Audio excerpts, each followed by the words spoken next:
Hey everyone, welcome back to Corporate Decoder, the place where we dig into company secrets and find out if they are truly as good as they seem, or if they're just playing us all. Today we are unwrapping a report from KB Home, a big name in building houses. And let me tell you, this report is all about making sure KB Home has plenty of cash to keep those projects going, and maybe even expand. They are basically redoing their borrowing setup, and that's always a story worth watching. Make sure you're subscribed for more of these breakdowns, and come hang out with us on Discord. The link is in the description. So what is this report about? Well, KB Home is a company that builds houses for people to live in. And like any big company, especially one that builds things, they need money to operate. They need money to buy land, pay construction workers, buy materials, and all the other things that go into building a new home. This report is mainly about KB Home getting new lines of credit, which is like a flexible loan that they can use as needed.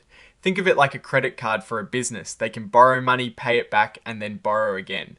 This specific report talks about a new revolving credit agreement, which they are calling the revolving facility. This new facility allows them to borrow up to a massive $1.2 billion, and get this, under certain conditions, they can even increase that amount to a staggering $1.7 billion if they find more lenders willing to chip in. This is a pretty big deal because it replaces an older credit agreement and will be in place until November 2030. The money borrowed from this facility is for general business needs, meaning they can spend it however they think is best for the company, like building more houses or investing in new projects. But that is not all. They are also updating their existing term loan.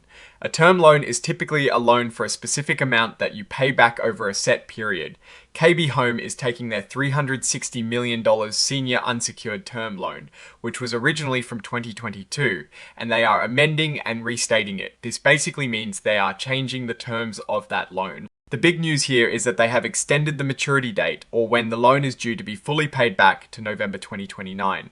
This gives them more breathing room to manage their finances. When you put both this updated term loan and the new revolving facility together, they are calling them the loan facilities. Now, it is important to note that KB Home already has existing business relationships with the banks and financial institutions that are providing these loans.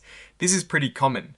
These banks don't just give out loans, they also do other financial services for companies like KB Home, and KB Home pays them for those services. It is a normal part of how big businesses operate. These new loan agreements, just like their older ones, come with certain rules and conditions that KB Home has to follow. These are called covenants. Some of these are financial covenants which set certain performance targets. For example, they might have to maintain a certain level of net worth, which is basically what the company owns minus what it owes.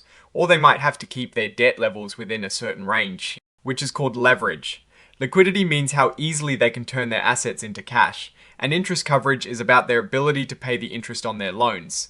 They also have borrowing base requirements, which means the amount they can borrow is tied to the value of certain assets they have. And like any loan agreement, there are also conditions that, if not met, could cause problems. These are normally called events of default. These can include not paying back loans on time, not following the rules, or if the information they provided in the loan application turns out to be wrong. Sometimes they have a little time to fix these issues, which is called a cure period.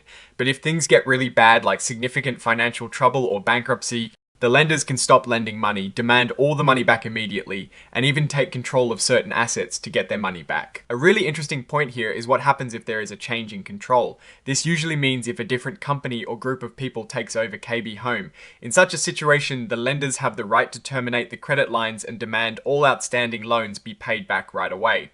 So any potential buyer of KB Home would need to consider these loan agreements. Now let us talk about the cost of borrowing this money. The interest rates on these loans will be based on different benchmarks like SOFR, which is a standard measure for short-term interest rates, or a base rate plus an extra amount called a spread. This spread can range from 1.25% to 1.75% for SOFR loans, and 0.25% to 0.75% for base rate loans. The exact rate KB Home will pay will depend on a few things, including their leverage ratio, meaning how much debt they have compared to their assets. If they have less debt, they might get a lower interest rate, which is a good incentive to keep their finances healthy. So what happened to the old loan they had? Well, on the very same day they signed the new revolving facility, KB Home also decided to end their previous revolving credit agreement, which was from February 2022. This older agreement had a credit limit of $1.09 billion. They terminated it voluntarily, meaning they chose to do so. And the good news is they did not have to pay any penalties for ending it early. It is pretty logical though. Why keep an older, possibly less favorable loan when you are getting a new, likely better one? All this information about new loans and credit facilities directly impacts the company's financial obligations. It means they are taking on new debt, but also securing a significant amount of flexibility in how they manage their cash flow. This is a really important part of how a company like KB Home operates. They are basically setting themselves up financially for the coming years. So what is the big picture here? KB Home is taking proactive steps to secure its financing future. By increasing its borrowing capacity and extending loan maturities, they are signaling confidence in their ability to manage debt and continue operations smoothly. This gives them the financial muscle to seize opportunities, whether that is expanding into new markets, developing new housing projects, or weathering economic downturns. The covenants in place mean they will be watched closely, and they need to perform well financially to stay within the agreed upon terms. This is a sign of a company that is strategic about its financial health, ensuring it has the resources needed to grow and adapt in the competitive home building industry. A higher borrowing limit is a good sign of their potential for growth, but it also means they are taking on more risk. The key for investors and watchers will be to see how they utilize this enhanced borrowing power and whether their financial performance continues to support these obligations.